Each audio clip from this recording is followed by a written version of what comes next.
La nature est vraiment belle. On peut dire que l'humain est bête. On vit tous sur la même planète, mais pas avec les mêmes idées dans la tête. Argent, produire, détruire, non. Plantons plutôt là. Quand je vois ces animaux dans leur élément, c'est évident, les protéger m'attire comme un aimant. Je me balade entre les feuillages. Je vois des démarches élégantes, des prix un peu lâches. Impressionnant ce que la nature nous offre, dégoûtant ce que l'humain laisse après son passage. Dans l'unité, je me sens bien. Avec la nature, je me sens bien. Et toi, que fais-tu si tu poses encore des questions? Laisse-moi te dire que la nature est vraiment belle. On peut dire que l'humain est bête. Au fur et à mesure que la nature est détruite. Mais s'il n'y a plus d'oxygène, on fait comment? Nous protéger du soleil, on fait comment? On tue les animaux pour se nourrir, toujours plus et plus vite, on va nous-mêmes se pourrir. On s'enivre jusqu'à l'excès grave. Voilà pourquoi je suis exécrable. Argent remplace principe, les machines qui polluent. On abat les arbres, on tue les animaux, c'est connu. Comment veux-tu que je reprenne confiance quand l'être humain n'a vraiment plus de conscience? On vit dans l'ère des machines, et c'est son air qu'on respire. Je vois les troncs tomber. Mais où est passée notre conscience? Il faut un plan B. La nature est vraiment belle. On peut dire que l'humain est bête. On vit tous sur la même planète, mais pas avec les mêmes idées dans la tête. Argent, produire, détruire, non. Plantons plutôt l'âme jusqu'à l'épuisement. Viens, il est temps de se rassembler, car il n'y a qu'ensemble qu'on peut tout changer. Faisons un bond dans le futur, où le soleil se lève sur toutes les cultures. Des allures de trêve, une nature qui repousse, un décor de rêve comme un retour aux sources. Fleurs multicolores, animaux en folie, ils sont là, et vivent en harmonie. C'est un futur que je vois bien, je m'y balade et me sens bien. On y mange à sa faim, fini les vieilles habitudes. Être sain loin de la pollution, de la vie rude. Pour la planète enfin concernée, le passé, un chapitre à jamais fermé. Maintenant j'ai compris, maintenant je suis conquis.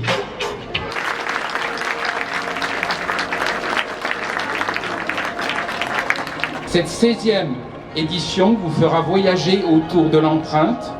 C'est bien cet embarquement immédiat à destination du jardin éphémère que je vous propose aujourd'hui. Ne parle pas-t-on en ces temps de réchauffement climatique, d'empreinte écologique, d'empreinte environnementale, voire simplement d'empreinte humaine laissée dans la nature? En 1904, Gallet créa la main aux algues et aux coquillages. Ce sera sa dernière œuvre verrière, car il décède quelque temps après. Quel symbole! Toute sa vie, ce créateur génial s'est servi de sa main pour sculpter, modeler, transformer la matière en organisme vivant. Le verre s'anime, s'illumine, il respire. Comme une évidence, nous nous sommes dit qu'un jardin sur la main pourrait nous conduire sur des chemins créatifs inédits. Nous pourrions alors évoquer avec le végétal une reconnaissance nécessaire du travail manuel. Cette reconnaissance n'est pas encore bien établie dans nos sociétés occidentales. La main de l'artiste, c'est aussi celle de l'artisan, du menuisier, du métallier, du ferronnier et bien sûr du jardinier qui façonne, travaille et s'adapte au rythme des saisons. Comme toujours, ce jardin a été l'objet de recherches importantes lors de sa gestation et de sa naissance. On nous demande souvent comment naissent les idées. Et donc c'est Valérie qui va expliquer qu'en langue des signes, ce mouvement de main, c'est l'applaudissement. Et je trouve que c'est une belle leçon. Parce que parfois, c'est agréable de dire notre reconnaissance, de féliciter, d'encourager, de dire qu'on a aimé, sans faire un vacarme, mais en étant dans l'apaisement. Et je trouve que la langue des signes et cette belle façon d'applaudir apporte ça, et que c'est un bel écho évidemment au jardin éphémère et à ce petit bout de nature qu'on veut faire pousser sur la place Stanislas comme un symbole de la volonté de la ville d'être réconciliée avec la flore, la faune et avec tout ce qui fait notre environnement naturel. Donc je vous propose, si vous êtes d'accord, de les applaudir en signe. Voilà.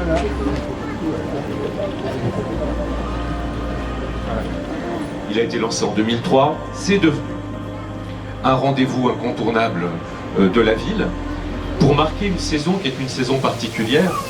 L'automne, souvent, c'est une saison qu'on n'aime pas trop, quoi, parce que l'été c'était bien, on était en vacances, il y avait du soleil, une ambiance festive, et puis on se dit avec l'automne, c'est le retour dans la vie active, c'est les journées qui diminuent, c'est le ciel qui s'assombrit un peu, c'est le climat qui est plus incertain, mais c'est aussi la magnifique période où l'on plante. Voilà.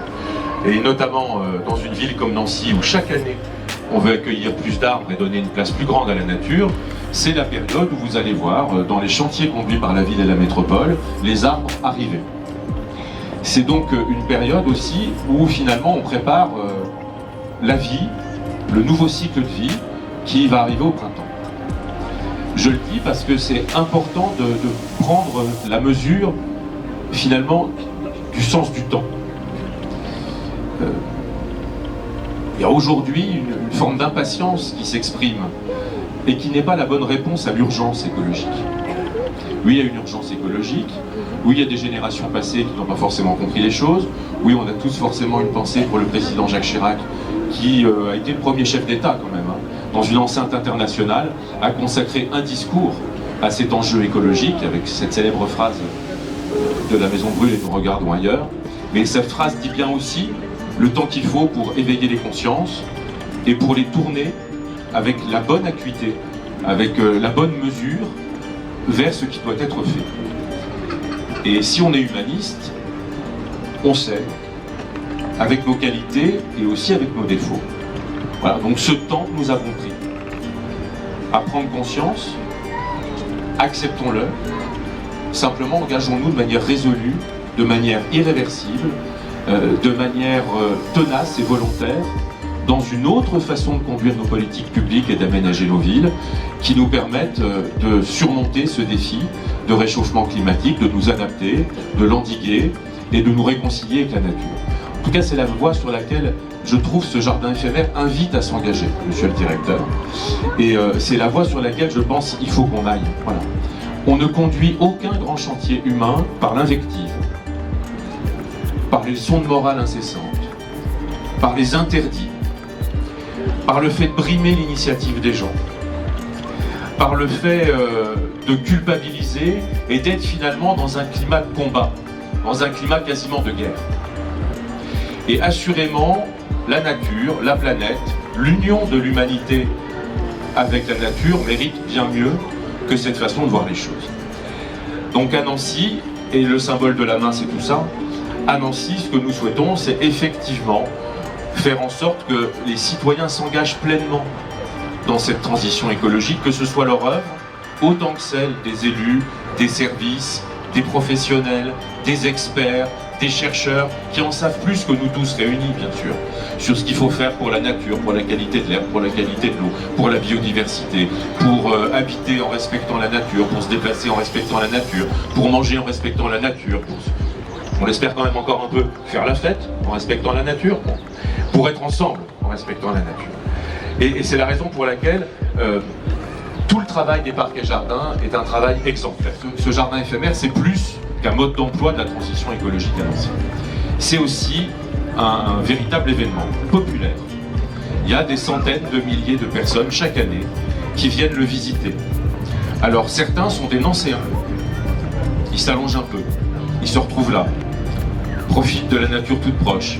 Ils regardent la création de l'année, qui n'est pas celle de l'année d'avant, en sachant que l'année prochaine, il y aura encore une création différente. Les touristes sont nombreux, vous le savez, à venir pour cet événement. Voilà, ça montre aussi la capacité de la ville de Nancy à être belle, à être attractive, à être désirable et à rayonner. Et je crois qu'il faut aussi qu'on en soit fier. Voilà ce que je voulais dire en quelques mots, en terminant pour dire que la main est un beau symbole. C'est un beau symbole parce que c'est le symbole de la réconciliation de la chair, des gestes, avec l'intelligence, les sentiments et l'esprit. Alors je ne serai jamais aussi bon que le philosophe Jürgen Habermas pour dire combien la main participe de l'intelligence, mais je trouve que le symbole est remarquablement choisi. Dans cette période où les sentiments se bousculent, où certains vivent les peurs, où on a tous envie d'être bienveillants et généreux, et il faut qu'on trouve le chemin. Et il faut qu'on concrétise. Voilà. Et la main, c'est ce trait d'union entre nos ambitions, nos volontés, nos sentiments, et tout ce qui nous reste à faire pour que nous bâtissions un monde qui soit meilleur. Voilà, merci de votre attention, et je vous souhaite une belle visite du Jardin éphémère.